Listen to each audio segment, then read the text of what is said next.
Hey kids, it's time to get some SML podcast all up in that. Anybody want some single-use cameras? I sure as fuck don't.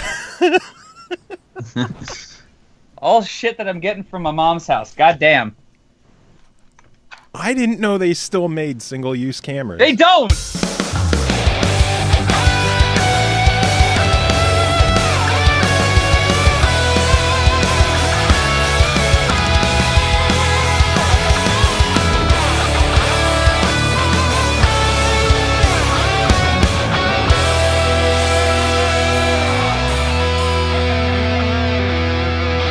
What's up, everyone? This is the SML podcast. I am your host, Joe. Joining me as usual, CJ. CJ, how you doing?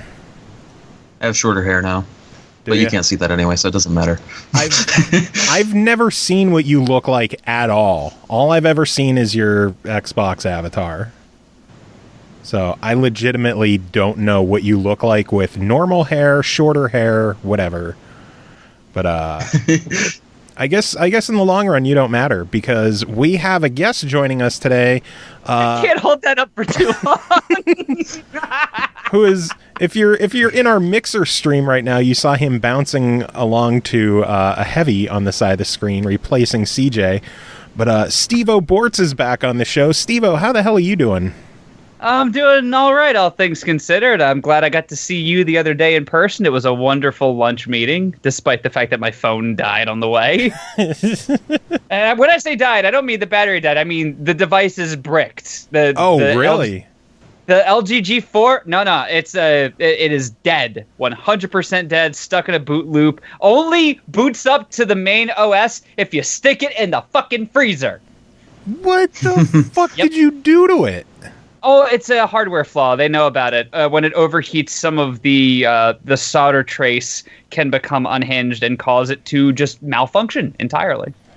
Nice. That sounds like a quality. Yeah, thanks, LG. Great design. But so are they going to be replacing your phone then? No, because I didn't buy this one from T-Mobile. I would have to go to LG's service center to have them do it, and since it's out of warranty now because it's been 2 years. I don't fucking care anymore. I'm just going to use one of my backup phones. The copious amounts of Androids that I have somewhere around my house. But all the burner phones. Yeah. Exactly, because I'm Heisenberg. Oh God. The CC's was totally worth it. I'm glad I got to spend. Oh my God, I needed that. Yeah, me too. It was a great cheat meal. But yeah, I'm doing pretty good. I'm happy to be back here. Actually, I'm excited CC's, that you're is on. That Go ahead, it's CJ. CC's is pizza buffet. Pizza. Yep. Yeah. That place fucking sucks. I've been there once. I hated it. So in the tier of shitty pizza, you've got the lowest of the low is Bowling Alley Pizza, and then you've got Little Caesars, and then you've got Little Caesars CC's. is fucking good. It's cheap as shit. It's good. It depends on what you get from Little Caesars. The $5 hot and readies, they're like garbage tier pizzas, but they're $5. So they're I still like good. Call somebody who's a prostitute. Never call them a $5 hot and ready. But the deep dish at Little Caesars is legitimately good. Like, legitimately awesome. But the stuffed crust at CC's, I would say, is better. And the fact that they have the selection of buffalo chicken pizza and mac and cheese pizza and all the little garlic stuff they got. Alfredo pizza. Mm-hmm. And the dessert pizza, fucking apple crumble pizza. It's not Shakey's. I've never been to a Shakey's, no pulse. I think that's West Coast, isn't it? Yeah. Because I know the Loot Interactive guys are always talking about Shakey's Pizza and how bad it makes them shit all the time.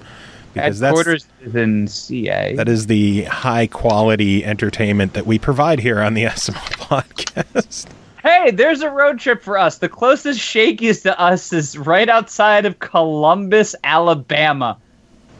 Wow. Oh, my Lord. Closer than LA. Yeah. I don't know if I want to venture to Alabama, though. Yeah, that sounds good like luck getting back. Death. Start eating your pizza and you hear dueling banjos. It's diarrhea pizza. That's not a good way to advertise your food. I don't know. That's some pretty solid advertisement. It'll make you shit. If you Yeah, if you're don't want to have constipated. Metamucil and you have fiber problems. Oh, man. So, Stevo, welcome back to the show. I know this is your second appearance on here. Yep. For the people who don't know, Stevo is one of the guests that I actually know in real life, which is pretty cool. Oh, I mean, if you want to just admit that you and I are beard lovers, that's pretty. That's Indeed. okay with me, man. We both were fairly trimmed recently with our beards. Like, normally we could get them all bushy and scraggly and hobo-y, but we're looking kind of suave and human. Yeah, except for this gargantuan gray patch I have going on here. My transcendence from Stevo the Black to Stevo the Gray is starting a little ominously. I just have like some grays peppered in here and there, but Yeah. I don't have a if I had single salt and solid pepper, patch. it would be great. I would be very happy to just have salt and pepper. But this is, oh shit, I dropped all the pepper. Oh shit, I just dropped a little bit of salt. It almost kind of looks like, what is it, vitiligo? Is that what the skin disease is that like Michael Jackson had that just gives you patches? Vitiligo? Yeah, but, is that what it but is? that's...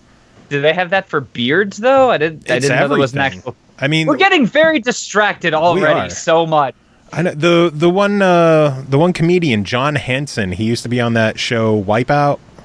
He had it on like the side of his head and his hair.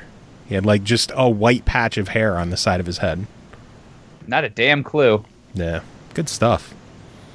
So, E3's over. We're finally rid of the E3 plague that has been hovering over this show, kind of like hogging out all the news and all that fun stuff. Stevo, was there anything E3 that you were excited about? The only thing that really excited me about E3, because I currently, the only like current or next gen console I have is a Nintendo Switch. I don't have a PlayStation 4. I don't have an Xbox One. I'm not planning on getting an Xbox One, Xbox X1 X, which, and I said it on Facebook, but I'll say it again. Damn Microsoft for stealing my old AOL Instant Messenger name, Xbone X. I mean, Sony looked okay. Microsoft looked okay, but they, both of them flubbed it a little bit. Nintendo sort of hit it out of the park. I've been waiting for them to announce a core Pokemon game for their home/portable console, and they said it was coming. No details beyond that. Pokken Tournament from the pre-release was very interesting. It's one of the few Wii U games that's really never gone down in price, despite not being the most popular thing on the system. Now, there's a lot of Wii U games. They usually have the word Nintendo in the bottom corner. Those are the ones that rarely drop in price. Right. There's so many of them. They're still full price. It's nuts. Yep. So I'm looking forward to getting Pokken Tournament on a system that's going to last a little bit longer than the Wii U. We hope. When they announce Switch 2 next year at E3. Well, I mean, honestly, I know they're going to do a redesign at some point. I'm probably going to hold off on getting a second Switch until then. But you know how you know the Switch is going to do well? Senran Kagura is going to come to it. Nice. Yeah. So obviously I'm looking forward to that. But the Mario Odyssey footage also looked fantastic. And then, of course, announcing the Pokemon game was great. I'm not sure how I feel about Mario Rabbids, though. See, through all the rumors and everything, I was so on the fence about Mario and Rabbids. I thought it has potential. It could be funny. And then I saw the gameplay and the reveal. I'm like, holy shit, this looks so much better than I ever could have imagined. I was legitimately I think it actually looks kind of cool. Baby's and I don't first even give a XCOM. shit about Nintendo. So that's just going to say something. Yeah, baby's first XCOM. Got to do it. But yeah, I mean, it's been great just seeing how Nintendo's actually taking this seriously, minus the whole we have no real production set up so that we can meet the demand for the system. I know they said there's been reports coming out that they're like artificially having shortages again, and they're like, listen, we are ramping up production of the thing. I I can't blame them too much for not going all in with production for the launch because of the Wii U and how it just flopped. Well, the Wii U, they did shoot themselves in the foot, but I think that should be like a one-off specials where we talk about everything that went wrong with the Wii U. And then we can talk about everything that went wrong with the Vita. God. I don't think a lot went wrong with the Vita except the fact that Sony quit. Oh, sure. Paying $70 for 16 gigabytes of memory was not a problem at all. The memory sticks are hot garbage, too. But again, that's another Sony issue. But I think that's a story the actual unit itself is fantastic. No, I would agree. But, I mean, that is just the way it goes. So... True. Yeah, I was very impressed with Nintendo from E3, and that was the only thing I was even remotely excited about looking at. Anything that you hated at E3? The Xbox name. That is so dumb. Microsoft, did you fail first grade math? You start with just Xbox, and then you jump immediately to 360. And then you jump back to 1 because you realize that you didn't put a 1 on the first system. And then you add an X to it, which is why are you introducing Roman numerals to regular Romanized numerics? Well, I don't think it's actually meant to be a Roman numeral at all. I am aware. I'm being facetious about it. But look at how much... do you not learn... Microsoft, did you not learn anything from how Nintendo shot themselves in the foot with the naming schemes for their more recent systems? How the Wii U suffered from an identity crisis, the same thing with the 3DS for the first 2 years? See, that would make sense if the Xbox One X was a new console generation, but it's not. The Wii U was. Even if the Wii U wasn't just a more powerful Wii. Well, kind of. But, the Xbox but it had its own One, game. Yeah, the Xbox One got its name because it was intended to be the one unit for your home, for, media, for gaming, for just streaming, for, having the HDMI pass through with your TV, the Kinect doing all the voice commands. It was intended to be the one living room unit. That's why they had the name Xbox One. And then with the X... I do agree that it could lead to confusion, but if they went with such a significantly different name, like if they kept it Project Scorpio or Xbox Scorpio, that would kind of give off the impression that it's a brand new console generation when it's not supposed to be. There's a lot of confusion like, will the games coming out this fall still work on my Xbox One? Yes, because it's still a fucking Xbox One. They are all Xbox One. It's just this one is more powerful than the S. It's still an Xbox One. Here's a smarter way to do it if you're going to do it that way. Even though Sony already stole the whole Pro thing, which the PlayStation 4 Pro, that is a smarter idea. It's not a new console generation. You're saying that this is a higher level of quality or performance. That's what Pro is. Instead of doing X and S, which could be very relative things, go to... have an Xbox One Alpha for the low end and an Xbox One Omega for the high end. You've got the beginning and the end. There. Perfect. Done. And you're introducing something that's going to teach people something they normally don't know. Oh, wow. Omega means something that's farther along. Oh. Ow, that hurt. Good. Yeah, but some people will be confused as like, they'll think that that's the Alpha Xbox, like is the most powerful. That is also true, but you know what? You're already thinking leagues beyond people who would be buying this thing. Yeah. Well, I'm buying it, so I mean, not really. Are you really? I'm fucking buying it when it comes out. You're goddamn right, I am. Okay. I am so if excited we're for Xbox the fans, X. We want a more powerful Xbox. Exactly. Yeah, like didn't we don't go care over what this the fuck last the name time you is. were on that we are a heavily Xbox-leaning show? I don't know. Can't you just buy a new graphics card for your Xbox?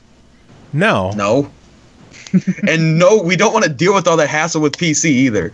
I dealt with that for years. I saw your little Master Race smirk over there. It's not master race. It's that I like things that are compartmentalized. I was very much rooting for the Android module phone, the Project Aura. I like things that you can put together piecemeal, things that you can customize. So then take the Xbox One apart and then put it back together. Yeah, there you go. Find out that it runs on a banana and a hamster wheel. The original, I wouldn't My be computer surprised. runs with a hamster wheel. He's getting old too, so I need a new Original hamster. Xbox. You talking about that? I just at my mom's house. I got the Xbox. No, that I was meant the given original us. Xbox One. See, there's the confusion as well. I mean, Yeah. Yeah, I will agree that there's some problems with the naming. Like, I don't like the X name as well, but I wish they would have kept the Xbox One Scorpio, like kept Scorpio, but put the one in it to make sure that there was no confusion. I think the ideal name would have been Xbox One Elite. To go That with would have their worked too. 'Cause Elite we had a controller. 360 as well. But I guess they wanted for naming purposes and the whole, the power of X with, direct Xbox and everything comes back to X with Xbox. Everyone abbreviates it XBO. So XBOX for the Xbox One X means Xbox. From that's the only thing that redeemed the name for me is like when I saw somebody put that together, I was like, oh, actually, that's kind of cool. Yeah. Like otherwise, I'm like, the X is just going to cause a lot of confusion at Christmas when a mom is trying to decide which one they're going to buy. And it's like, well, this one's way cheaper, so let's just go with this. What's the difference anyway? The S and the X are too similar. Now they just need an Xbox One E so they could have the S, Yeah, I the knew E, you were and the gonna do X. that. Yeah. I knew you were gonna do that. Like people haven't called it a sex box before. I don't know if you put a flashlight on it. Does it do that? Oh my god, that'd be amazing. No, where you What are you detach doing that. tonight? I'm gonna fuck my console. Wow. Apps. Very apt. You should play Rez that way with the vibrating controller. Dude, I would love to get a trans vibrator for Rez. That'd be amazing. I know Brendan Becker at one time, a couple years ago, had like 4 of them from all his MagFest duties. Oh, jeez. Yeah, I would love to get a trans vibrator just to have and be like, do you know what this is? No, what the fuck is that thing? And for the people who aren't believing us, look it up. The game Rez, what was it? Was it the Dreamcast release or the PS2 release? PS2 release. Dreamcast release did not have the peripheral. For the PS2 release in Japan, they released a vibrating add-on that is meant to allow you to feel the pulse of the music with the game. But clearly, the female demographic used it for other means. You got me thinking of the most disappointing E3 to release thing I ever experienced, and I would have to say it was Wii Music, because I was very excited to have an almost Rock Band-esque thing with my Nintendo controller, just being able to wag it around stupidly, and it was awful. But dude, Ravi drums.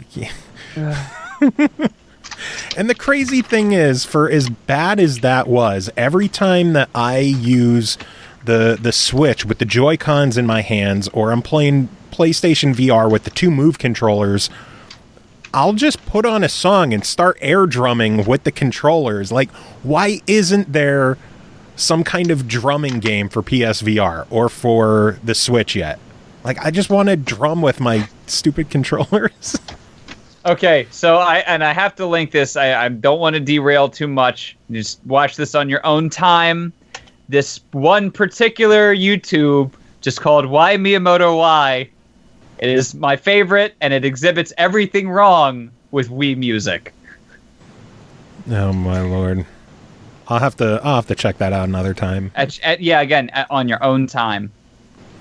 Good stuff. But since we're doing all this Xbox talk, we should probably cover some of the news of the week. And I think one of the biggest things going on right now is Xbox is having a massive ID at Xbox sale. And, good lord, the number of games on sale is ridiculous. I'm being pestered to buy, what's it called? The Dead Rising 3 for the Steam sale. Oh yeah, because the Steam sale started today too. So there's money savings everywhere. CJ, did you get anything from the Xbox sale yet? Way too much. I spent like $65 and I still haven't bought everything I wanted. Good Lord. What did you get so far? Well, I mean, the main thing that really added up that price was I bought the Hitman Complete first season. Because I've been wanting that for a while, and it was on a decent discount, down to $24. It's like, yeah, fuck it, why not? Get everything from the first season. I also bought a few good indie games like Guns, Gore, and Cannoli, which I'm really excited to play. I love that game. Yeah, that one looked pretty neat. I got level 22 for the easy completion, and it looked pretty neat. And I got Screen Cheat. Is level 22 a prequel to you, Stevo? Probably. Also, Screen Cheat is a metric fuck ton of fun.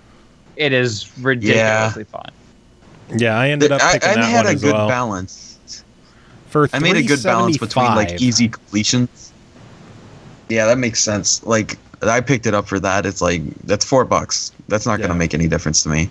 But I had to make a choice between like, the things I didn't buy yet are the things that are like, they're just easy completions. I'm not sure if I'd even like them. I wanted to make sure that I got the games that I actually would have interest in before buying just the easies. Well, for the people listening, the sale's going on probably until Monday night. There are dozens of indies on sale. I know I personally picked up Screen Cheat. I picked up the Tightwad edition of iDarb, because it includes the DLC, and it's cheaper than just buying the DLC. I did the same with the Outlast bundle, which had the Whistleblower in the first game, because getting that was cheaper than just getting the Whistleblower DLC.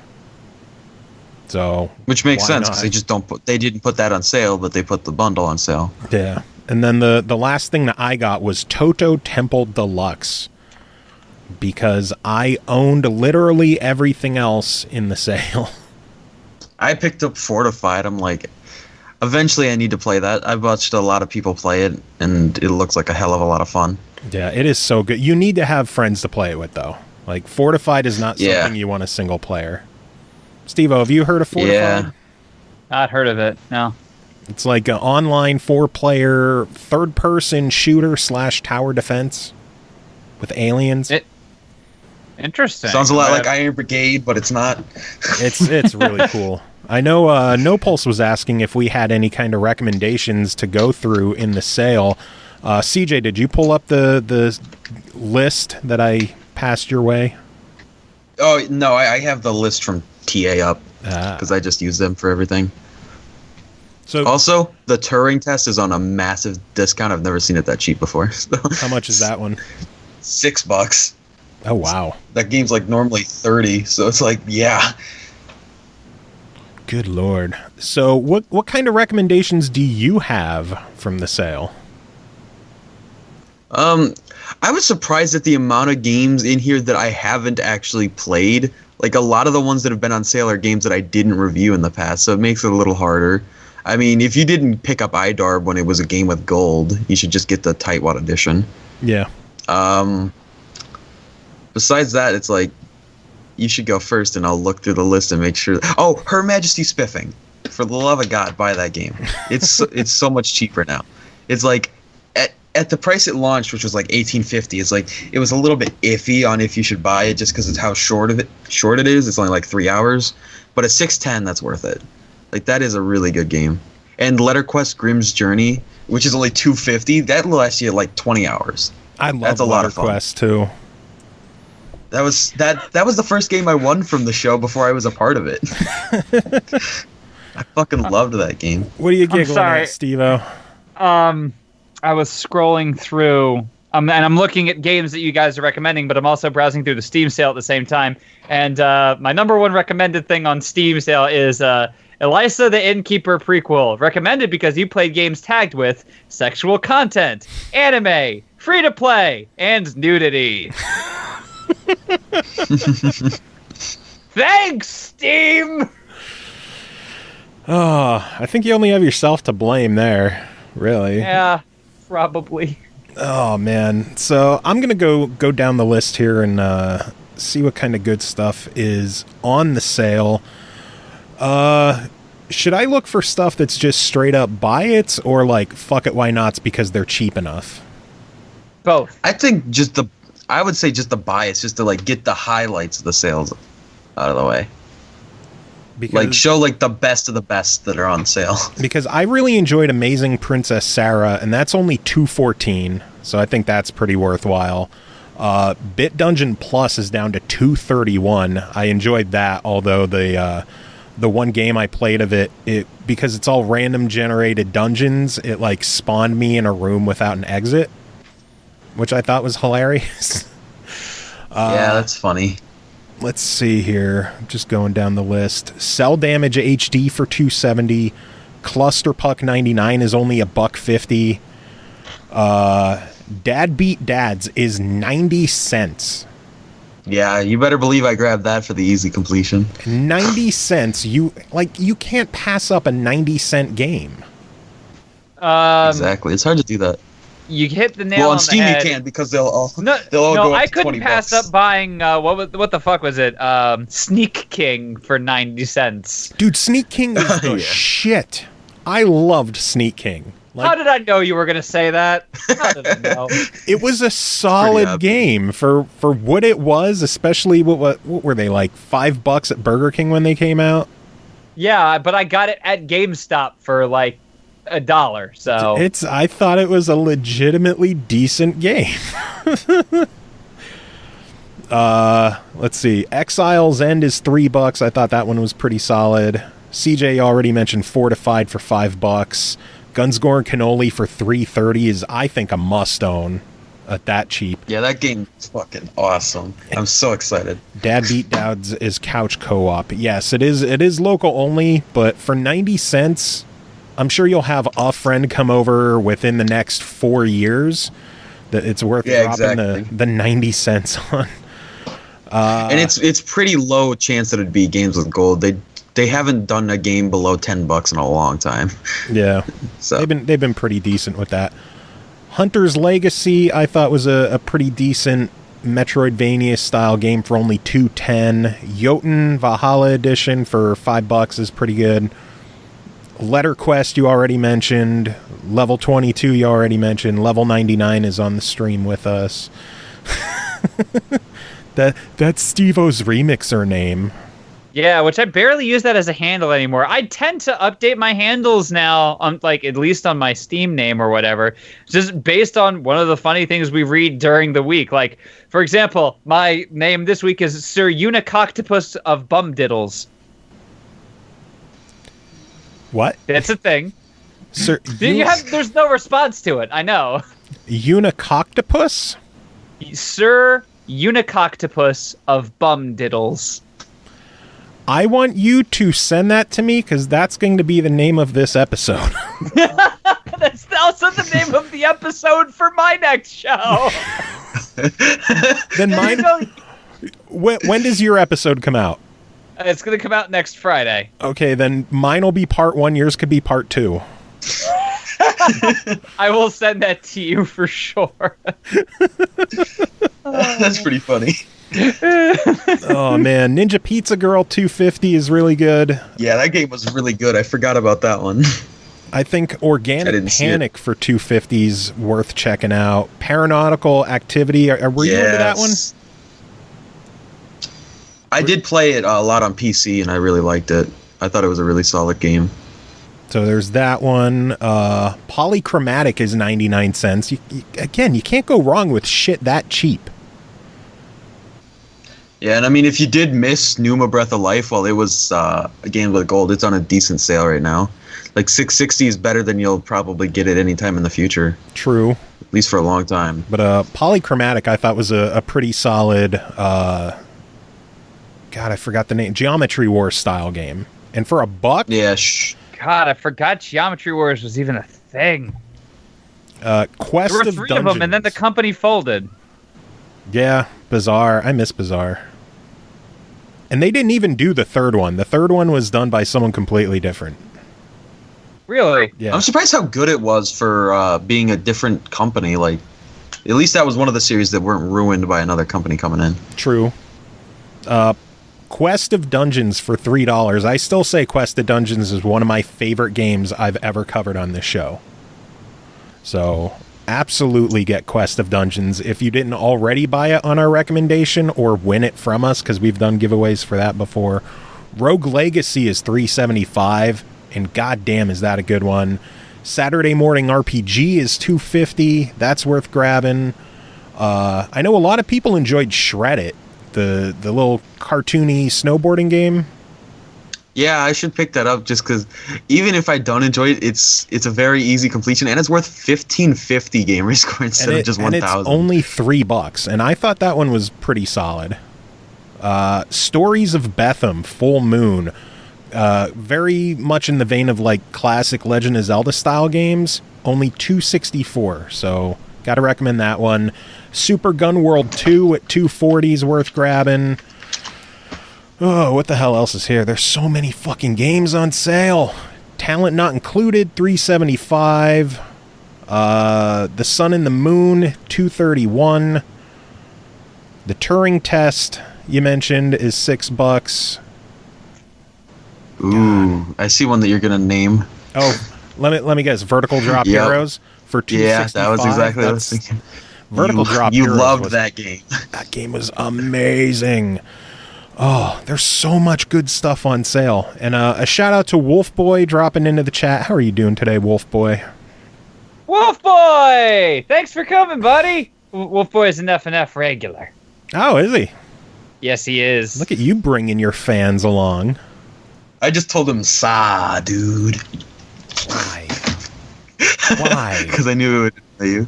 Oh, the Fall's on sale for $2.50, but I that was cheaper before, wasn't it? Like, I think when they announced the Fall 2, they put it on a sale that was like only $2 instead of $2.50. Still, 50 cents. Like, who cares? True. It's not much of a difference. But, yeah, pick it up if you don't have it. There is way too much good stuff on sale, so buy it all. And hopefully none of it goes into the fucking Game Pass next month, like in a month. Dude, they're all going to be in Game Pass within like 3 weeks. Imagine like the entire list. Like, so many people would be so fucking pissed off. And then with sales, I know Stevo, you mentioned the Steam sale. What kind of good stuff is on Steam right now? I'm looking at it right now. They got Mafia 3 is on sale, which I've a lot of people really liked Mafia 3. A couple of people very much didn't like it. Of course, Final Fantasy franchise is on sale, so you can buy the terrible version of Final Fantasy Type 0 HD if you want to.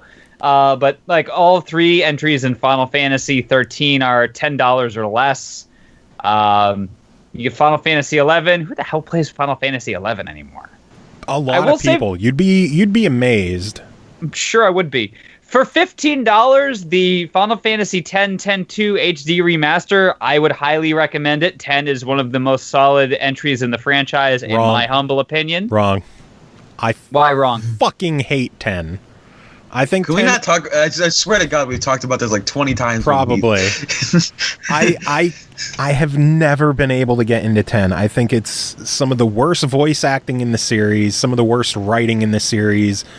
There's very little. No. You're getting Final Fantasy VIII confused with Final Fantasy X. I wasn't a huge fan of 8 either.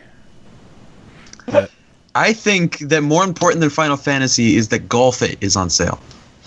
What game? Golf It. Golf It. Oh. No. Like Abzu and Transistor and Hyper Light Drifter being on sale is very, very important because they're those all good. Games, they're all incredible. I just bought Abzu recently physically for Xbox One. Oh, very nice. Super Hot's on sale, which is the only time people say buy Super Hot. Super.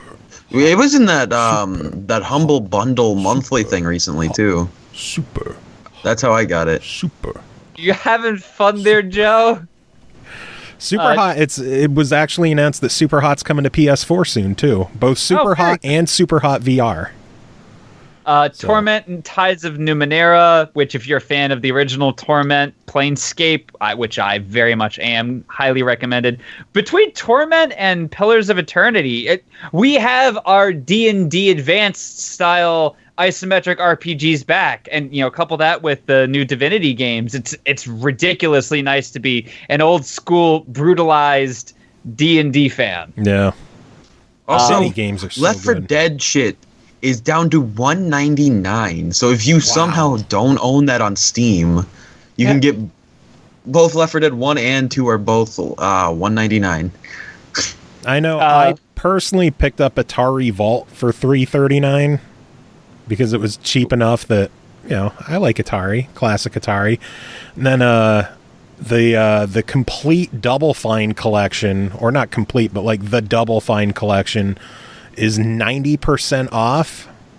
And between the 90% off and then the stuff I already had, it cost me $10, and I got Costume Quest, Stacking, Iron Brigade, Brutal Legend, Broken Age, Grim Fandango Remastered, Hack and Slash, Space Base, DF9, and then soundtracks for Grim Fandango, Broken Age, Massive Chalice, Brutal Legend, and both the soundtrack and the cinematic score for Psychonauts. More importantly, Job Simulator is on sale. Oh, nice. Yeah, that game was actually really fun to watch. It's fun to watch and frustrating as hell to play. It's a lot like Surgeon Simulator. Fallout 4 is on sale, which I'm not a big fan of the Fallout series. Not gonna lie. Neither am I. Yeah, not my thing. The Paladins Founders Pack is on sale. We were just talking about Paladins. Fuck yeah. I love Paladins. It's such a good game. It's so silly. And I think that's about it in terms of me giving firm recommendations. The Duke Nukem 3D World Tour 20th anniversary is on sale, but I would not recommend getting that, unfortunately. Why? Oh, shit. Because they did a much rougher job of it than the Megaton edition, and for everything they added, they screwed something up. They added a whole new mission pack to it, but all of John St. John's new lines sound like ass. Like, it sounds like he's getting paid to read lines for an advertisement for Burger King or something. He might be. He very well might be, but it was not enjoyable to me.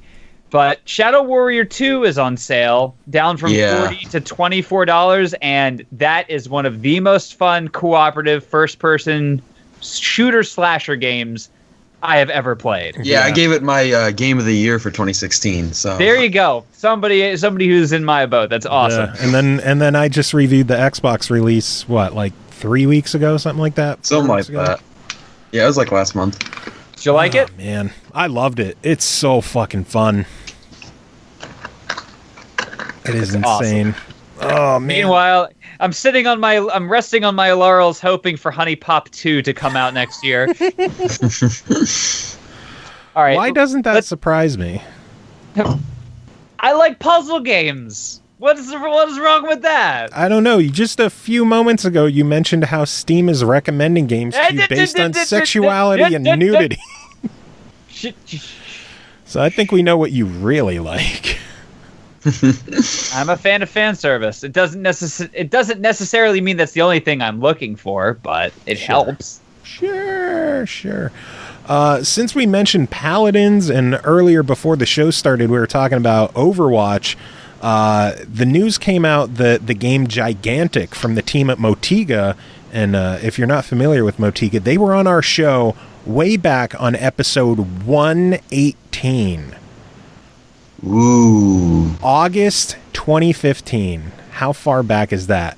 The game is almost 2 years. The game is finally hitting full release on July 20th for Xbox One, Windows 10, and Steam. There is a Founders Pack available to buy right now for $39.99 that is going to include all 18 of the launch heroes, 4 future heroes, some skins and shit like that. And at least on Xbox, I know it is on sale for the next couple of days for $29.99. So I'm excited that game's finally coming. The last bit of the Steam stuff, Brief Karate Foolish is on sale, which is a great free-to-play game because it's on sale as free.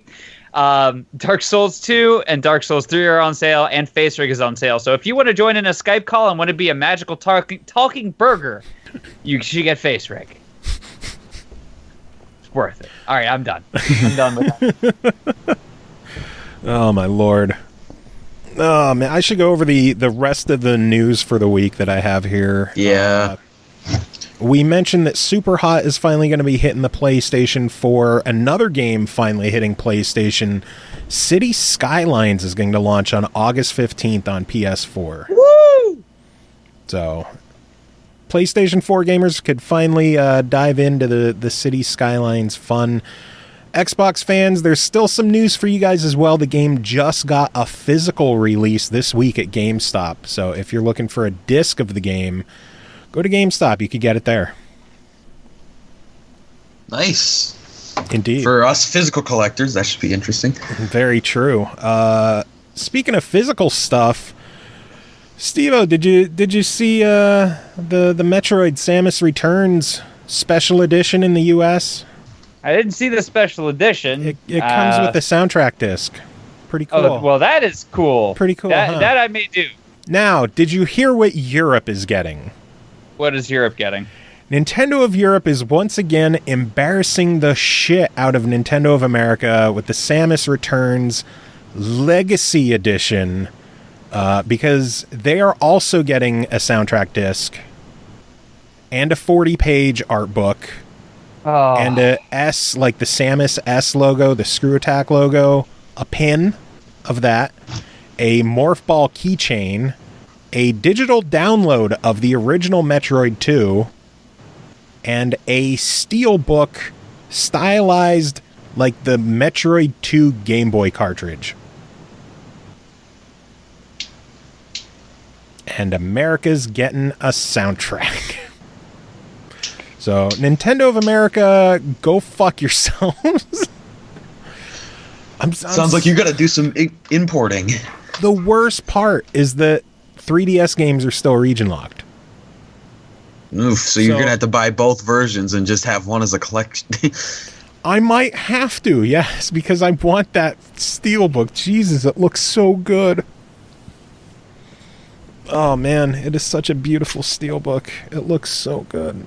I want that so bad. Just print a picture of it and then put it on your shelf. Print out a picture of a steelbook. Yeah, that'll work well. Put it on another steelbook that you have that you don't really care about. What else here? Some fun stuff for Chris, even though he's not here. The Necromancer pack for Diablo 3 is releasing next week on the 27th. So that I'm looking forward to. I know Chris is losing his mind about it. I asked him if he'd be interested in reviewing something, and he was like, I'm going to be honest with you. The Diablo stuff is coming out next week, and I'm not going to do anything except for that. I'm like, yeah, I kind of expected that. Which isn't surprising. So, they're asking in the chat to see the Metroid edition. So, there's a picture of it on the screen right now. If you're in the Mixer stream, if not, and you're just listening to the audio of this, you have no idea what's going on. Unless you used that as the picture for the actual show. I could. And just like a sad face. Or it could just be that bouncing TF2 man, but it's frozen because you can't do GIFs. Yeah. Oh man, that Legacy Edition looks so good. Look at that steelbook. That looks so good. I need that in my life. You need a lot of things in your life. I do. I really do. You have me in your life. You got plenty. But in addition to the Necromancer stuff, it's going to cost $15, and it's going to include an in-game pet, some cosmetic wings, character slots, just a bunch of stuff. So in addition to that being good news for Chris, NBC is getting into the eSports scene. Did you hear about this? Yeah, I did. Oh my God. But tell us anyway. You heard of news that I'm going to talk about? I've heard of a lot of news that you're going to talk about, except that Diablo stuff, because I don't care. Really, I don't own Diablo. I shouldn't say I don't care, because I think I'd actually enjoy it if I had it. NBC is teaming up with Psyonix to host a 2v2 Rocket League tournament with a $100,000 prize pool. The grand finals with the top 16 teams are going to air live on NBC Sports Network August 26th and 27th. Which is pretty damn cool for esports. Yeah. I mean, even if I don't get into watching it, it's like that's pretty cool that they're actually getting that big, that they can be on an actual network. Yeah, I told Chris that I found his calling. He could quit his band and then just play 2v2 Rocket League in tournaments. Could just become a commentator on it. Dude, That must be hard to do. See that fucking shot, man? Holy shit, man! What a flippy do in the air. Mr. Huber, we are on NBC Sports right now. You can't use language like that. Dude, fucking, did you fucking see that shit? It's insane, man. Just like, holy shit, man. So, and then the last bit of news I have is that it looks like the IO Interactive Hitman saga is officially over, as IO is now an independent developer, and they absolutely 100% own the Hitman franchise. There we go. So, Which is nice, because that actually goes into my news that I was going to bring up if you asked. why? What was your news? Elusive Target number 25 goes live tomorrow on Hitman. Cool. He is the fugitive, and it's going to be in the Hokkaido, whatever, however you pronounce it. I don't know. Hakuna I think I was Matata. actually, Yes, the Hakuna I think I was actually Matata. close the first time, but yeah, that's going live tomorrow. Hakuna Matata. What a wonderful. Yep. This is what I do to people. Hokkaido, that's how you say it. Hey, it means no worries. For the rest of your days. And you have 10 days to kill that target, and if you fail once, you can't go back, because that's how elusive targets work. Yeah. That's why I have a hard time bringing up stuff like that on the show because it is so time limited, but I guess since we're talking about sales that last 4 more days or something. And it is 10 days, so people do have time True. if they hear it on the show.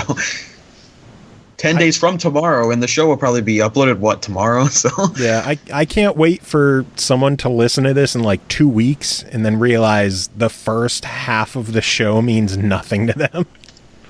Because of It's Steam gonna be real sales great. and the Xbox sale and all that other fun stuff. But, Listen to all the stuff you could have gotten but can't anymore. well, maybe you should listen to our show when it releases, you stupid assholes. Oh, that's a great thing calling your listener base stupid asshole. I was going to say, we apologize, dude. No, Like, it's only the people who didn't listen to the show on time. They're the stupid assholes. The people listening to it on time, we like you. You're good peoples. I'm just like, I don't know if I want to comment. Why? Because you're a stupid Because- asshole? No, because No, it means because no you're being worries proved. for the rest of your days. It's a Could that just be the ending problem-free of the show right philosophy. there? No, we still have plenty more to do. But do you guys have any news that you want to talk about, or are you guys interested I'm in good. I'm ready to go on to the review. giving some shit away first? Damn it. You guys get. I need to go get myself some calories now. You do your giveaway. I'll be back in 2 minutes. Jesus Christ. It's going to take longer than 2 minutes. Probably. Well, we have a handful of codes for the game Plutobi, the Dwarf Planet Tales, to give away on Xbox One. And we went onto the Twitter sphere and we asked you to send us some kind of fun space-related fact. And our favorites are in the running to win a copy of the game. And I'm glad Eternal's not here for this. And as it stands, we have just enough codes to match all the entries. Oh, wow. So everybody's getting a code. Yes, we have 5 entries to go over, and everybody's getting a code. Unless, like, 2 more emails show up in the next minute. But the first email is from Robert M., who says, "Hi ho, thank you so much for all your giveaways and awesome podcasts like Rock Band and so. My space fact, never change the winning team, the rebellion goes on, Star Wars forever. A good weekend for you." So, Robert, you are getting a copy of Plutobi because you emailed us. Next up is from BX Latino Heat Representing. That's the name that he's using. First name, Probably last because of name, all I the guess. confusion. Maybe. Because we thought he was what was the other guy's Latin name ruler. on there? Latin Yeah, ruler. we thought he was Latin ruler. But we actually have, like, the real Latino Heat emailed and said, "Good evening to SML Podcast. This game Plutobi caught my interest, first because of its weird gameplay style and the unique name, given numerous cool things about the game caught my eye. First and foremost, representing the planet Pluto, Plutobi being the nickname given, was one cool fact. Another cool space fact is that the planet Uranus is the coldest planet in the solar system. And one crazy cool fact is that the planet Neptune orbits the sun once every 165 years. With all this astonishing cool facts, if given the opportunity to become this character called Plutobi, I'd be able to know what it is to be a planet and dominate the galaxy. Thanks so much for the opportunity. If I win, I promise I'll dominate the galaxy." Well, Latino Heat, you're going to dominate the galaxy because you emailed us. Sounds nice. Good, huh? I'm gonna save that one for honestly. last, actually. Next a really email. good one. I don't know because it's from Aroto, so Oh, okay. See, it could be. I'm just going to assume that it's amazing. But next email is from Lyndon Lucage. I hope I'm saying that right. Who says, "On Venus, a day is longer than a year. A year on Venus is 224.7 Earth days. However, it takes 243 Earth days to rotate on its axis just once." That's pretty cool. Wow. See, we're learning shit. We are learning shit. Yeah, I won't remember any of this, though. Next up is from Crumb Donut, who says, "Did you know Saturn has a hexagon-shaped storm at its north pole that is as wide as 2 planet Earths?" Sounds pretty crazy. That is pretty crazy. And actually sent a picture of it, and because I've been doing so much stuff with video this time, I'll just show the picture of it. So if you're watching the stream, you can see a picture of the crazy-ass hexagon-shaped storm on. I'm starting to wonder if you should just upload the VOD of this from the site. Too lazy.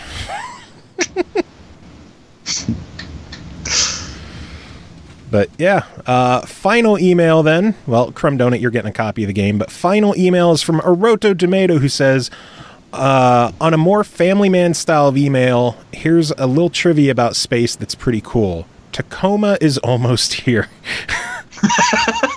In the game, you play as a person, and she goes to a space station to play detective, looking at the pre-recorded daily lives of the crew and tries to figure out what happened and why it looks deserted. In the first 10 minutes, you learn the crew was ready to head home after a year in the space station, and during a celebration, something goes wrong, and their AI helper says some tech is failing. The air is depleting by the minute, and communication outside the station is impossible. The player is going to see the following events and how these people dealt with the bad news. Lots of room for cool and very well written human behavior towards impending doom. Hopefully another good ass written game by the folks who already provided they got the mojo with Gone Home and Minerva's Den. So I'm glad that was an entry for Plutobi. So yeah, congrats to everybody who sent us an email, because you're all getting a copy of the game. And so I expect that number on TA from 3 tracked gamers to jump up to 8. You just got to earn some achievements to be tracked. That's all you got. Well, and you got to sign up for the site. So if you don't actually have a page, which I assume a lot of us do, actually. Probably. And one more thank you to Zionist Games for hooking us up with a number of copies for the game. And good stuff. Speaking of Zionist, Dreamworlds is on sale, and that was actually really good. I did really like that game a lot.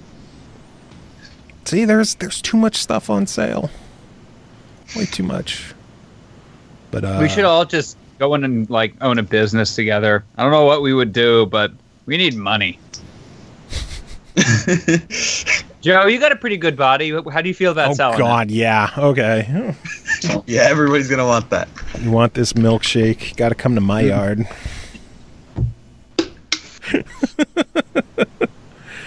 And now that I didn't know what he would do, but I'm glad he did it. And now that Stevo is eating, we're gonna jump to the reviews. It's just jerky. I'm almost done. I know you like jerky on my show. I want some. I'm hungry. So we only have a handful of games to talk about today. We're going to save a bunch for the weekend, but we are going to kick things off with Stevo. You say the name so I don't fuck it up. Hold on. I know the Valkyrie Drive part. I could get that part just fine. But then it's Bhikkhuni? Bhikkhuni. Oh my god, I was close. Yeah. Nearly got it. Valkyrie Drive Bhikkhuni, which is a game entry and an overall series from what is the guy's name?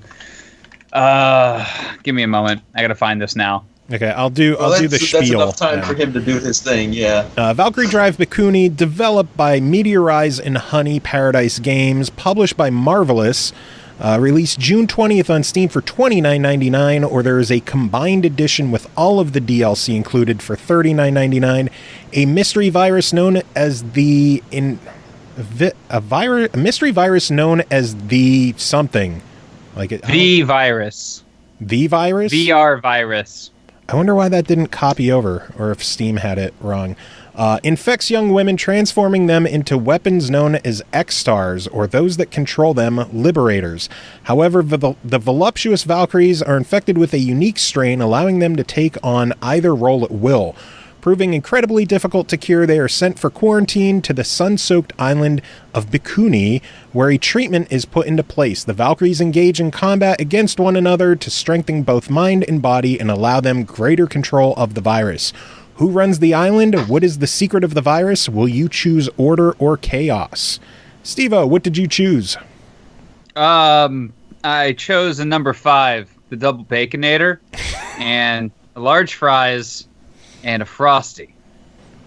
No, so Valkyrie Drive Bhikkhuni is part of an overall multimedia franchise where there's an anime and a video game, and I'm looking here to see what else there is supposed to be. There's an iOS and Android version of the game, but I don't think it's come out for the United States.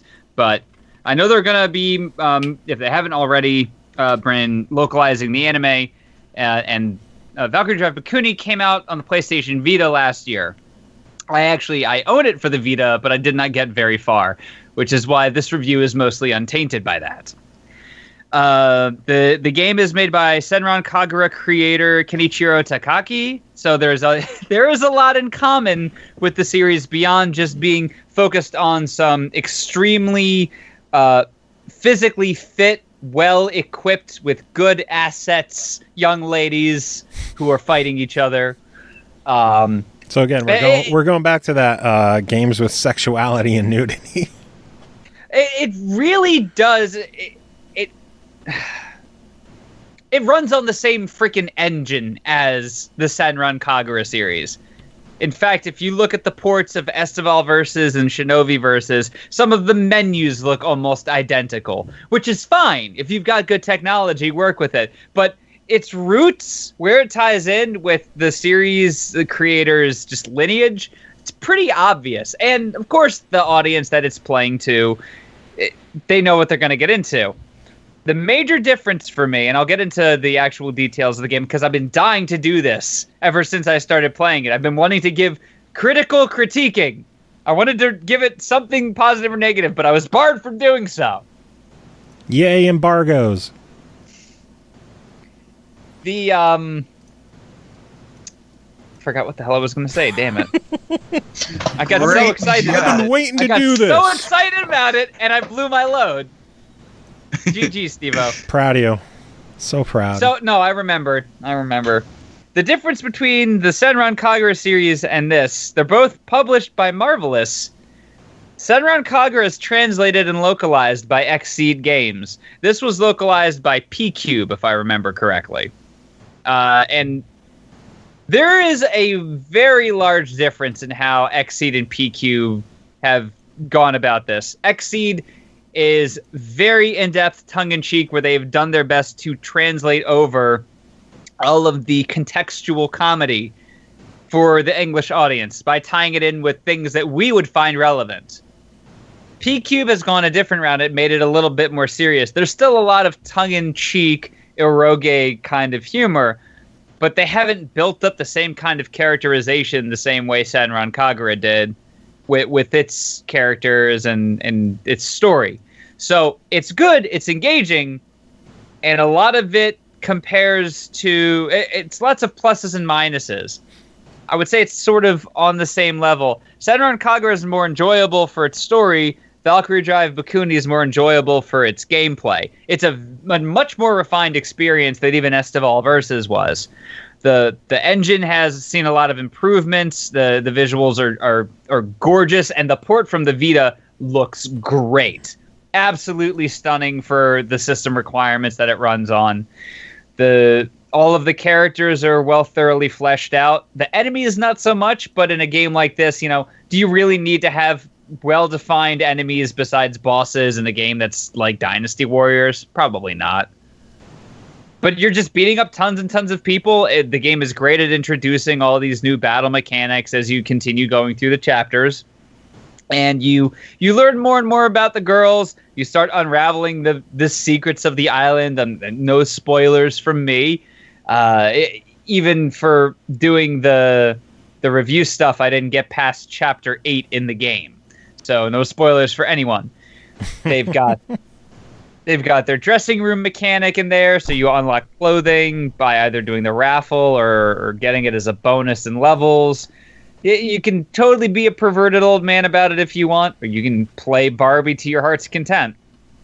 There's a romancing mechanic where you have to communicate with other characters in between levels in order to increase your compatibility with them. And the higher the compatibility, the easier it is to work with them in levels.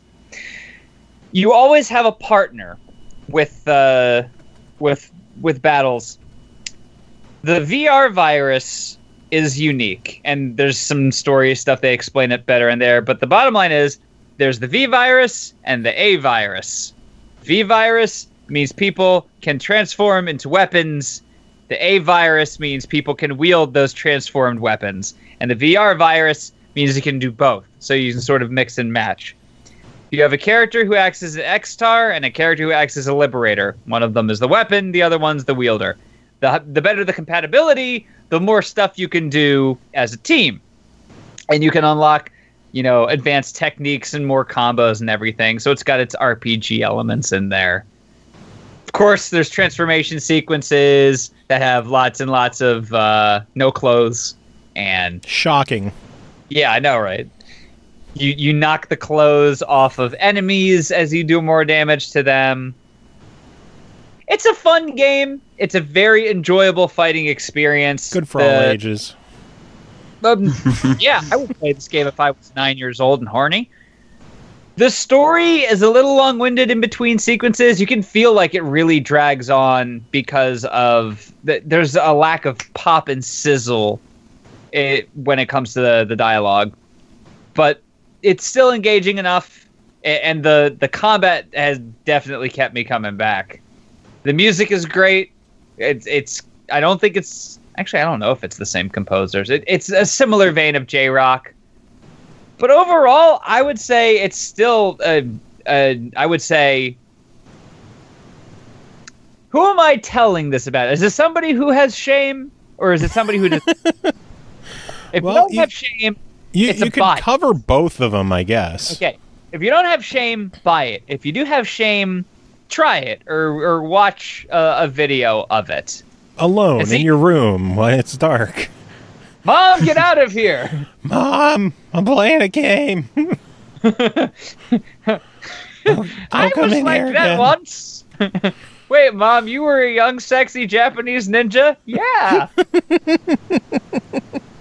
I tried to keep it less long-winded than last time's review, but the porting jobs keep getting better and better in terms of the technology and how smooth the actual game is, how stable it is to run.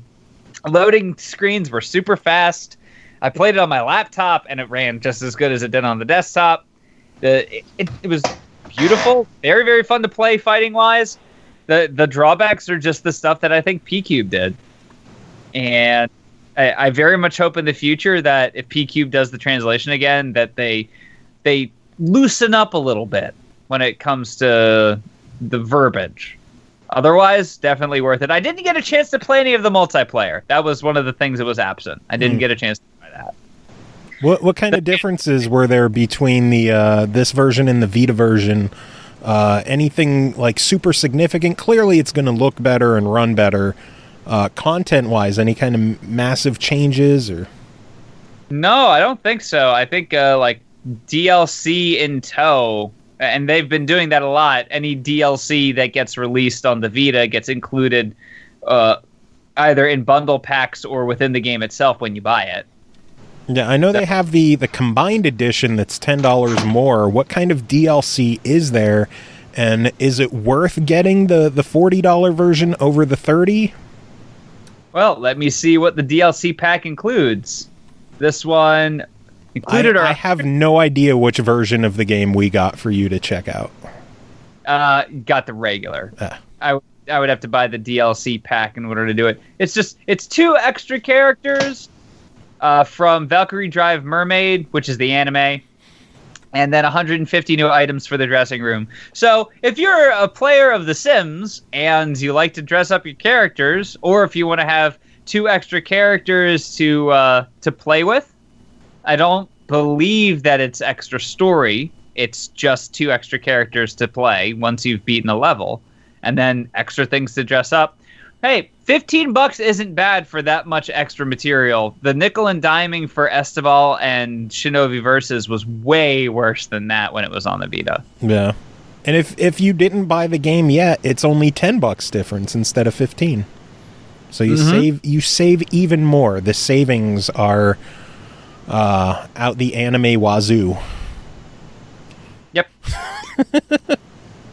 And right now it's 10% off because it's on its first week of sale, so it's only $36. There you go. Sounds good. Oh, I would say if you're a fan of these kinds of games, if you like hack and slash, if you enjoy the Senran Kagura series, buy it. Just flat out buy it. Any of the story flaws you can overlook with how much good content they have otherwise. If you're not new to it, just try it. Have a friend who has it. Let you play it a little bit. If they already own the Vita version, is this still something worth picking up? Or yes, absolutely. The reason why I didn't play far in the Vita version is because, as ambitious as they were, there was no way they were going to get that game to run smoothly at all on the Vita. Like, not at all. Actually, once I'm done talking about this, I kind of want to go grab my Vita and see if I can load this up just to show you a difference. This one runs 60 FPS, buttery smooth, the combat is more satisfying because there's no hiccups going on whatsoever. That's a big, big deal for me when it comes to these kinds of games. Cool. Good stuff. All right, I'm going to go grab my Vita. I will be back in a moment. So you'll never guess what Beam just gave me. What did Beam just give you? It just alerted me that I now have the final station. Oh, nice. So I guess I did get my rewards for watching E3. It just took a long time. The mix pot. Yep. So I got the final station out of it, which I'm happy with. Well, while Stevo is out, I'll jump on to the next review.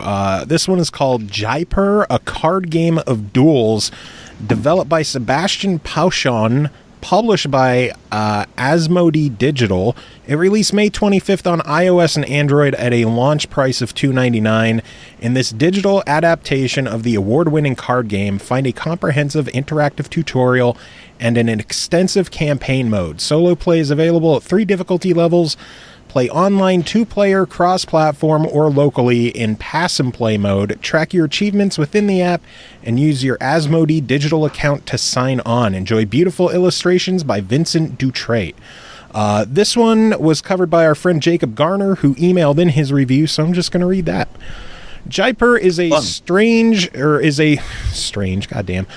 is a strategic card game by Asmodee Digital and distributed by GameWorks, I think. I'm actually not quite sure, as there seems to be a lot of people and companies with their hands in this game, but holy crap, I don't feel like I've been this enthusiastic about a game I've reviewed since Mousebot. I hate strategy games, so I was a little wary when Joe showed me some YouTube videos for the game, but I wasn't getting anything new as of late, so what the hell. I love this game. It's a deceptively simple yet challenging game where you try to make the most profit from the cards you were dealt and the market of cards in front of you. I don't know what else to compare it to, as I haven't played a ton of board or card games in a while, but the companies involved with this game did make Settlers of Catan as well, so maybe that? I don't know. The game's tutorial walks you through the 4 different actions you can take during a turn and then lets you win or lose during the game's second round. The tutorial was helpful in explaining the rules of the game, which was great for someone like me who hears strategy without previously hearing run and gun and then gets disappointed. There's 3 levels of difficulty and a few different game modes, so there's plenty to keep you entertained with different variations of the game's rules. There's a campaign mode of sorts if you're interested, with a story about trying to become the best merchant in the land, traveling to different regions of varying difficulty. If you're looking for online play, there's multiplayer, but there aren't a lot of people online yet, at least. I've never seen the game lobby empty, so that's a positive sign in my book. Anyway, you know me and how I view mobile games. Can you play this on the toilet or during a quick commute? The answer is absolutely, in all caps. And it makes me so happy that this game is easy to pick up, still manages to be challenging, and can still be finished under 10 minutes. The music is beautifully done, and I was pretty pleased with the art. They really took their time to make it a polished game, and it shows in nearly every area of the game. I'm giving Jaipur my full recommendation. It's a card game that will constantly challenge you, is a blast to play, and you'll keep coming back for more. So thank you, Jacob, for emailing that one in for us, and Stevo's back. So yes, what's up? I'm trying to get to a point in the game where I can actually show off some of the visuals. So let me see if I can actually see what this. There we go. So you can see it's running at like 15 FPS right now.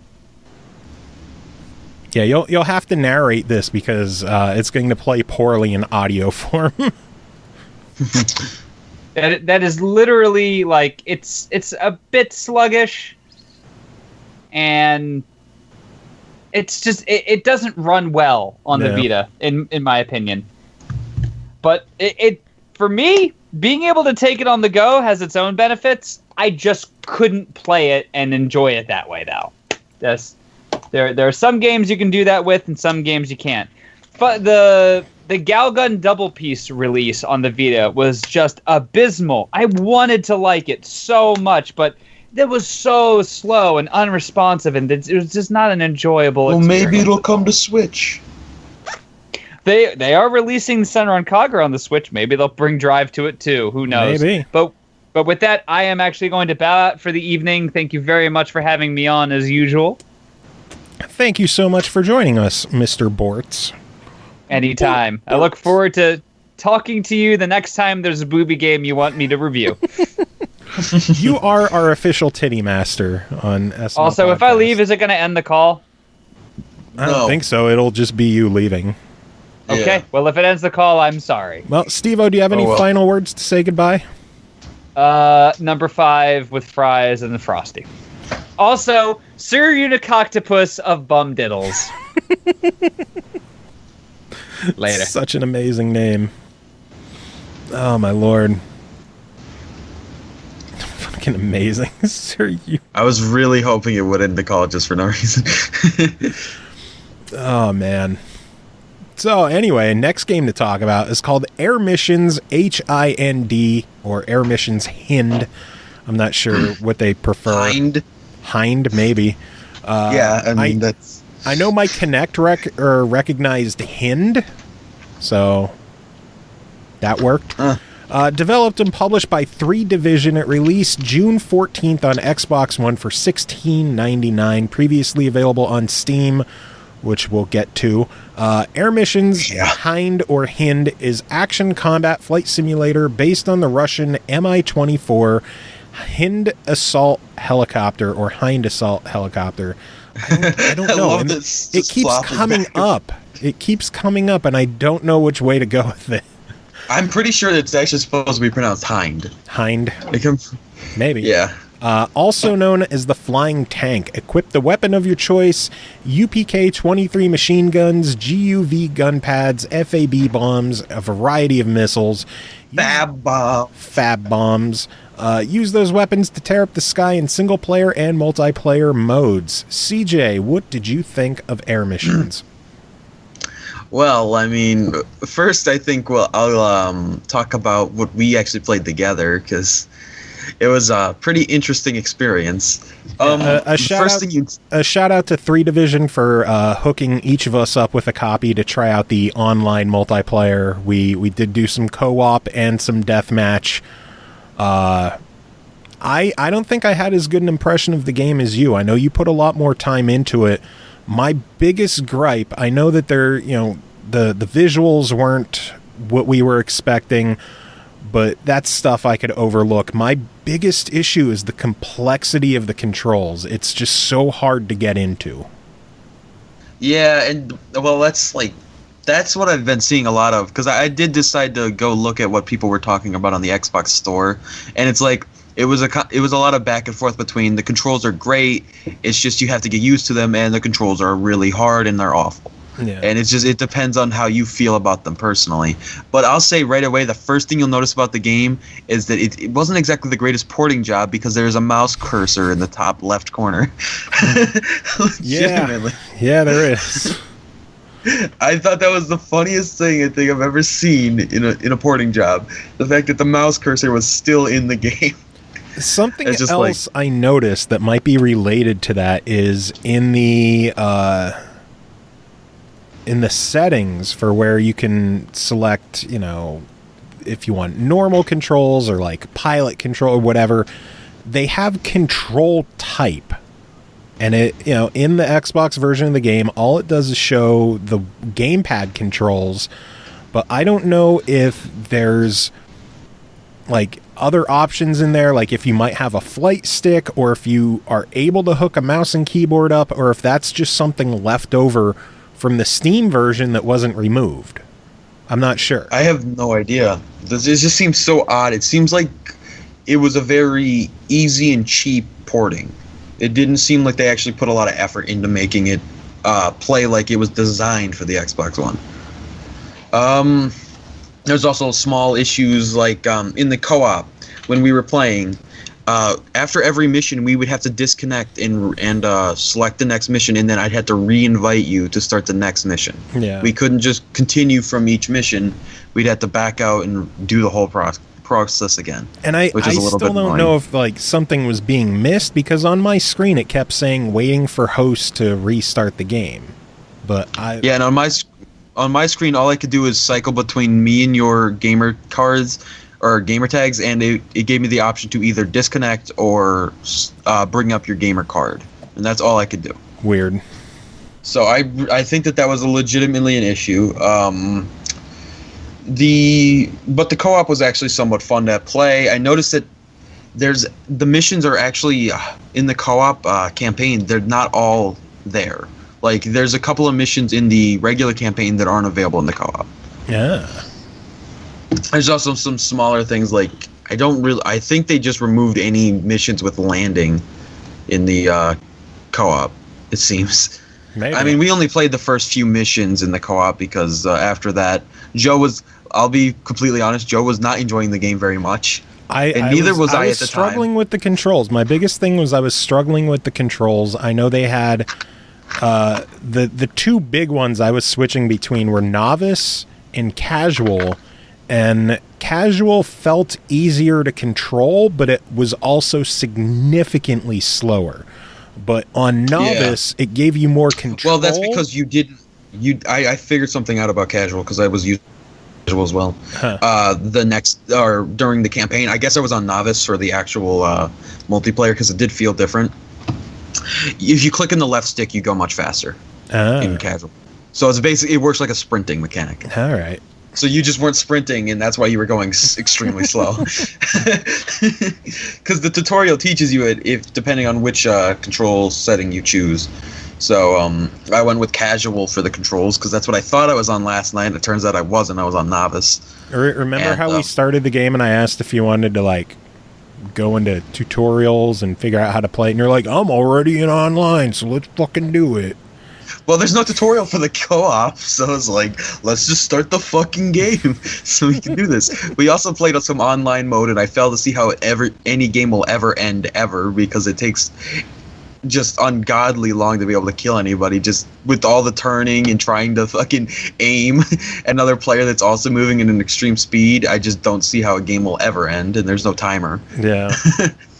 But I do appreciate that all of these online modes were added, because it is nice to be able to play it. I will say it's a little bit disappointing that the co-op campaign, because of it missing missions from the regular campaign, doesn't count towards the campaign at all.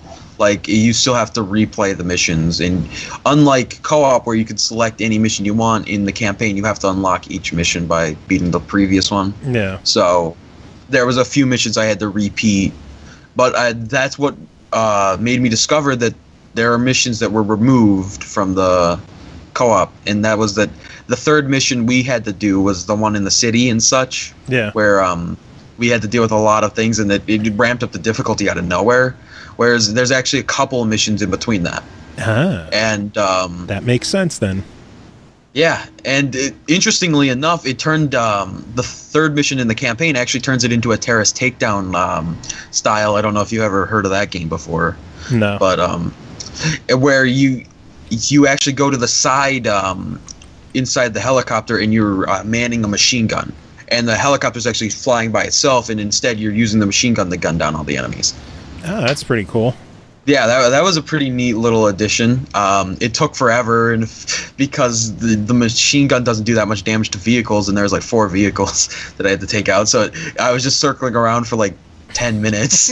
It's just like, this seems really unrealistic at this point. We'd probably leave by now. I do like that there actually feels like there's a slight difference in each of the helicopters. I mean, I've only actually used 2, but the one that's the main helicopter, the Hind, feels a lot more heavy, and it takes a lot more effort to move it. Whereas the one we liked using, which I think was just the Havoc or something like that, that one was a lot of fun to use, and it felt like it was much quicker. You unlock new weapons in the campaign by beating missions, and they're pretty neat. Although I just basically stick with the S5 rockets or whatever. I believe that's what they're called. Because those things are really powerful and take out pretty much anything you need. I will say the campaign was quite a bit more enjoyable than the co-op and multiplayer. And I feel like this game will really shine in the campaign versus anything else. So it probably won't have a lot of replayability, but there is a lot of missions that you can go into and do. As for the price, I'm not exactly I don't really feel like it's not worth it, but it's also like it could be lower. Yeah. It's a weird price of $16.99. It's like, why not just $14.99? Just do a normal price. Yeah. I'm guessing it. Go ahead. I'm guessing it's just a translation from a price, another area's price. Maybe the UK price is like maybe the UK price is like 15. So for us, it's like 17 or something like that. It might be. I know this is a tough one for me to not to recommend, but to review, because clearly I didn't put nearly as much time in as you did, because this was your review, not really mine. Yeah. But as much as I enjoy having people step outside of their comfort zones with some of the reviews we do on this show, I can appreciate what's there in the game, despite the gripes that I have with it. Oh shit, I just got a message from Norg. I'm gonna have to take care of that soon. I lost my train of thought because of that. I noticed. Our friend Norg is going to be on a show next week, and he was going to do a review, but he apparently redeemed the code and it said it was already used, so I'm going to have to look into that. What the fuck was I saying? I don't know, man. I don't know where the hell I was.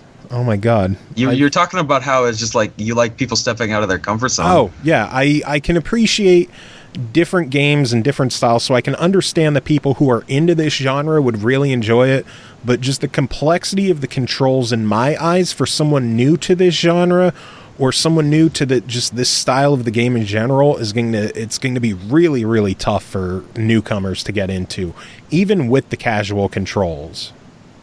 And see, that's where I feel a little bit differently, because I would consider myself a very much a newcomer to this genre. I've never played a helicopter simulator before.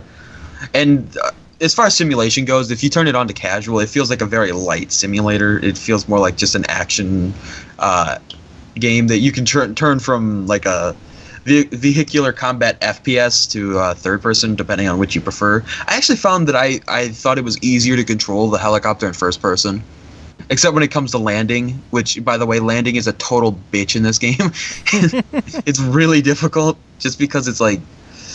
There was like that one mission that I was talking about where you had to circle around for 10 minutes. Afterwards, you had to land and pick up soldiers to evac them. And I had to land like 10 times before it wouldn't blow up from the landing. And you do have to put on a landing gear, which I did know about, so it wasn't like I wasn't putting that down. It was just like the blades would start hitting stuff that wasn't there. And it would blow up. I don't know if maybe I just wasn't doing it correctly, but eventually I just landed perfectly fine the same way I'd been doing it every other time, and it worked. So it must have just been like a very, very specific location. But it did seem like that was a little bit weird and glitchy. There was also a couple of graphical, like, just weird glitches. Like the road kept popping in and out on the mission with the convoy. And it's just like, that's a little weird. But other than that, I thought the graphics were actually pretty good in the game. I thought it looked nice. It's a little bit, it's a little dated, but then again, for an indie game, it's decent. So I guess I'll jump to my overall rating, and then you can give your rating if you want to.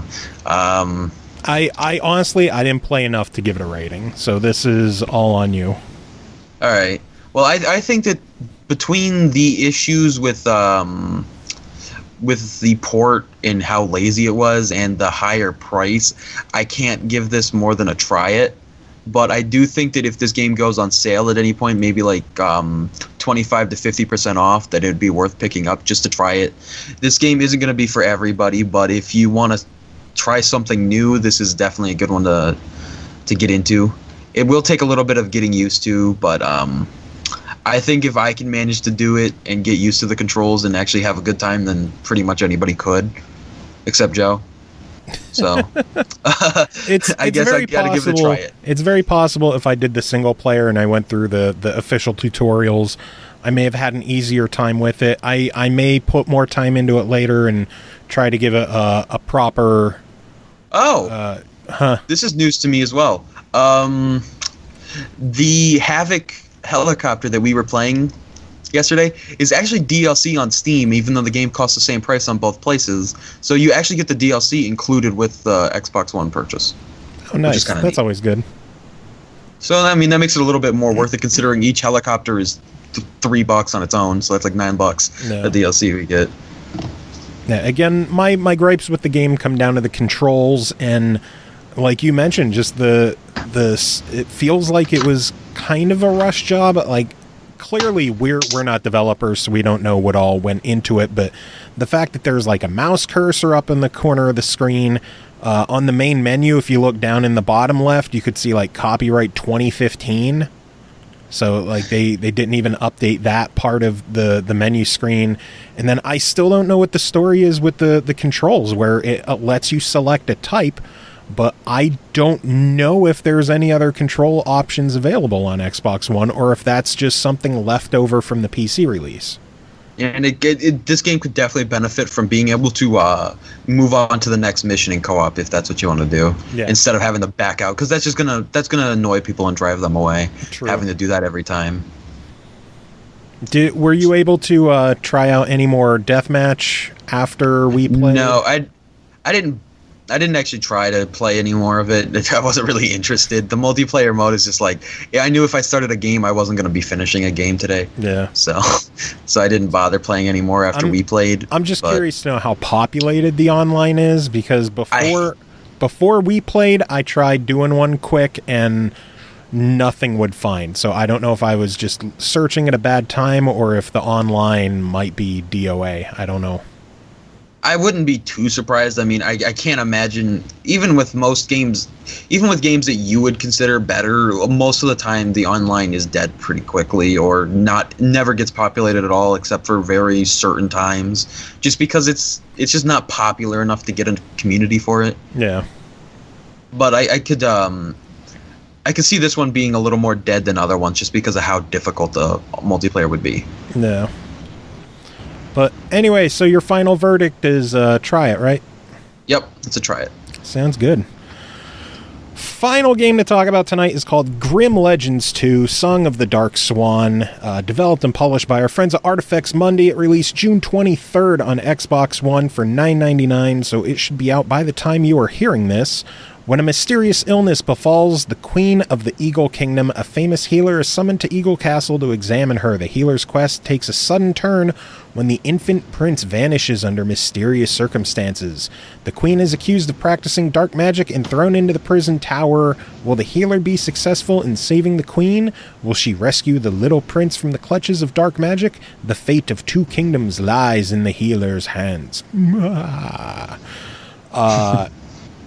Because it's an Artifex Mundi game, it's what we all know it's going to be. It's a hidden objects puzzle game, adventure game, where you show up to this castle and you think you're there just to examine the queen, and when you go to examine her, a big green cloud envelops her room and the child is stolen away.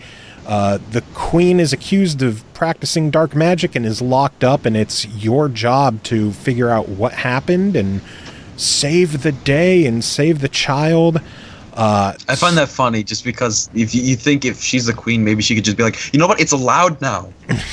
Deal with it. Well, it's the king's mother who's throwing a shit fit about everything. I thought the story was really solid. Some fun twists and turns as you go through it. I thought the villain reveal, I kind of saw it coming, but I'm not too surprised that you saw it coming, though. It doesn't. I don't think that they're really that hardcore on the surprise element. True. True. The selection of puzzles, you're gonna run into your normal hidden object puzzle games where you have to find.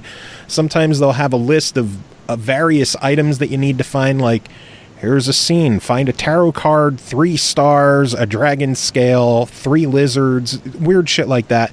And then they have more focused ones where it's like, find 12 cogs, or 6 springs and 6 of something else, or like 8 different flowers. So it's a nice mix, and it's not just the same every time of just trying to find weird shit all the time. So I thought it was nice that they switched that up a bit. Can you do the mahjong in this one? There is no mahjong in this game. I was just about to say that. So, right. Achievement hunters, you do not need to play it twice through, once for mahjong and once for non-mahjong. I guess that's kind of nice. Although it does have the complete on expert achievement, as well as beat all the mini games without hints, or the hidden object games without hints. So the way I play the Artifex games is I'll play it on casual once through, all on my own, and then I'll do it again on expert, kind of with a guide by me, just so I could, finish it on expert. And I find something funny about the achievements you have. According to TA, the 2 you missed are story related, which makes no sense. It's because the 2 story-related ones I don't have are the side story, because Artifex games, once you complete the main game, they usually have like a little bonus side chapter. Oh, okay, so you haven't done the... Okay, that I actually already completed the game, so TA just didn't update yet. Oh, okay, that makes more sense. I was going to say. Yeah. I'm just so used to having Pro membership on there that it updates it within like 10 minutes. I thought the side story was a lot of fun. It's puzzle-wise and location-wise, it's more the same areas that you've been to. And nothing drastically different in terms of puzzles, but the story was really cute, where you're working with like nature spirits against a dragon that's like attacking them. It was really cool. My gripe with this game comes down to mainly the voice acting. Most of the voice acting is fairly solid or good enough. The children voice acting in this game drove me nuts. I can understand that, just coming from playing other games with child voice actors that are just like, ah. I think my biggest issue is I couldn't, like, I know they're supposed to be British kids, but they sounded like Jamaican British. That's funny. I don't know what it was. I thought the child voice acting was... You want the cup of tea, man. I know I talked with Eternal about this one because she covers a lot of our Artifex games, but she already covered it for her other site, so I was just chatting with her to get her opinion. She ranks it as one of her favorite Artifex games story-wise. I could definitely agree. I thought it was a great story, great puzzles. There weren't too many puzzles in the game that were just incredibly frustrating to beat. Some of them you had to sit and you had to think about it, but there wasn't stuff that was like, oh my god, fuck this puzzle.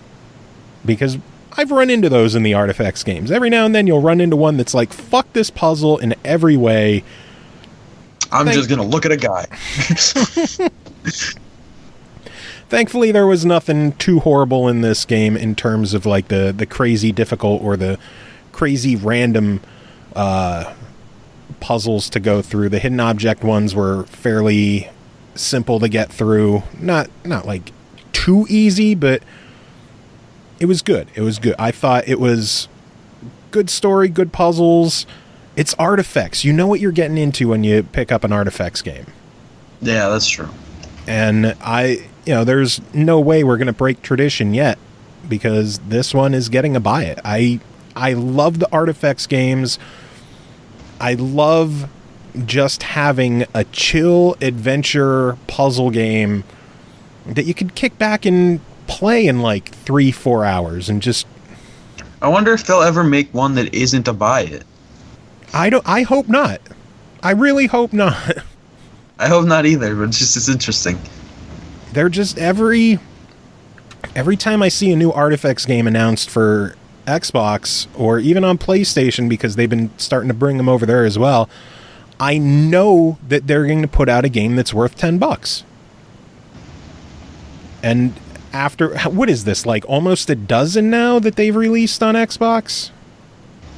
Yeah, there's a lot of them now. They're very similar in gameplay style. Like the stories are always different.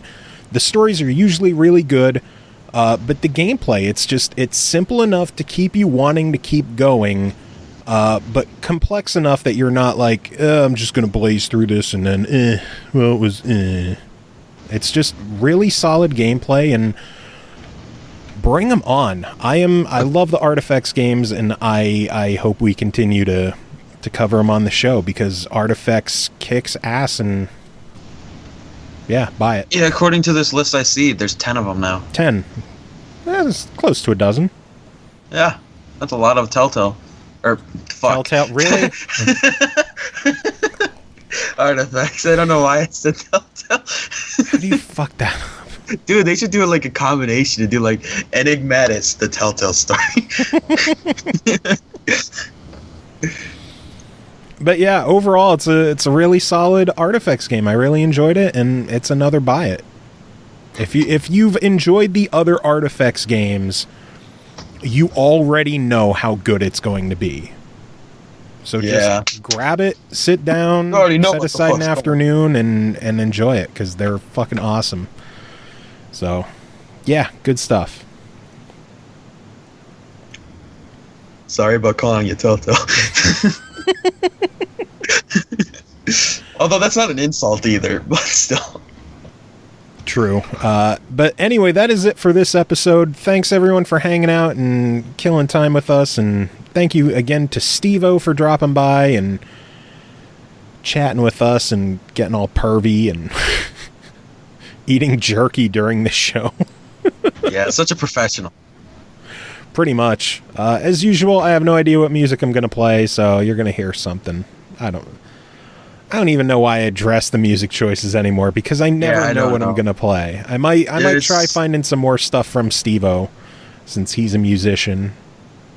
Or maybe I'll play some Overclocked University because I know he was on that album. So, but yeah, that's it for tonight. CJ, any final words to end the show?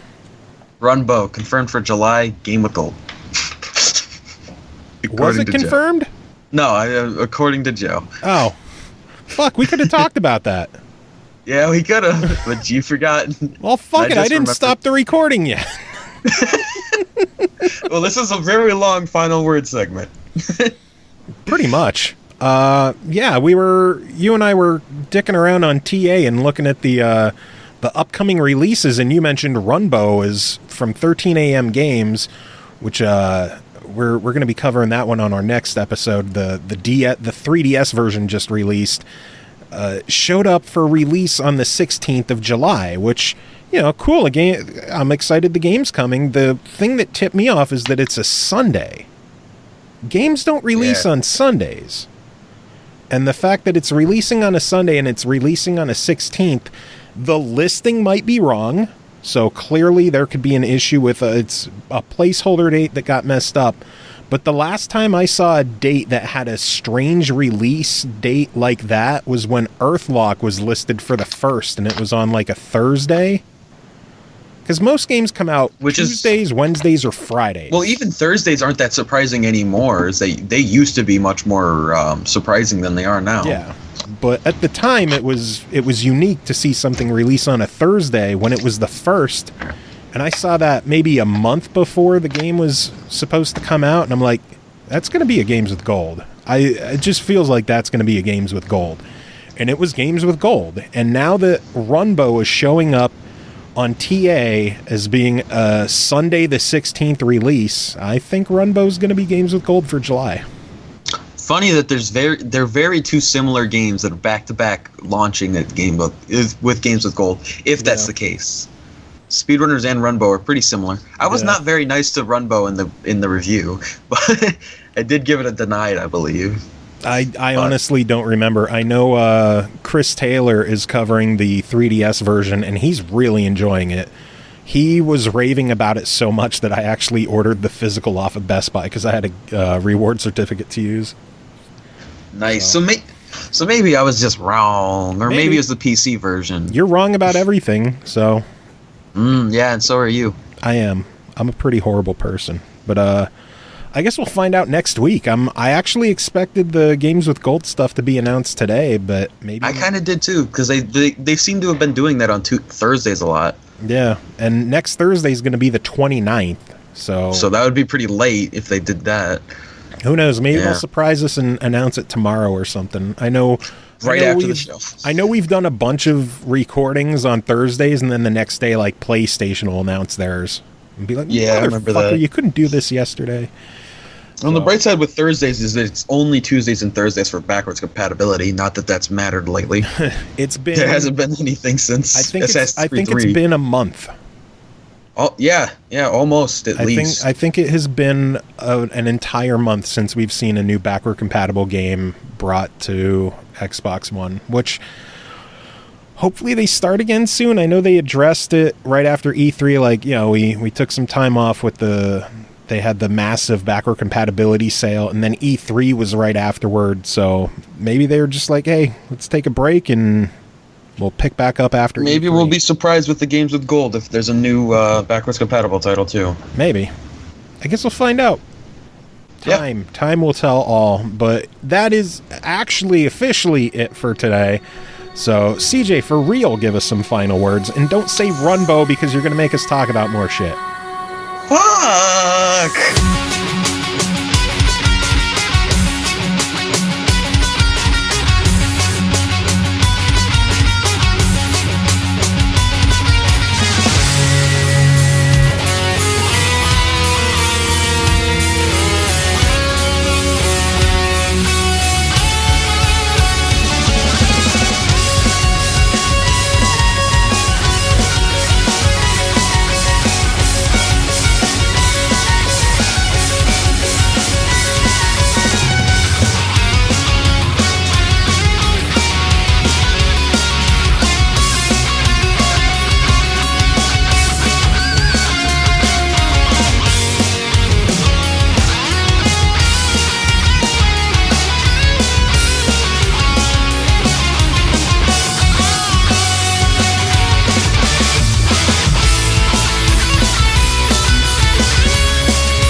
Sir Unicocktapus of Bum Diddles.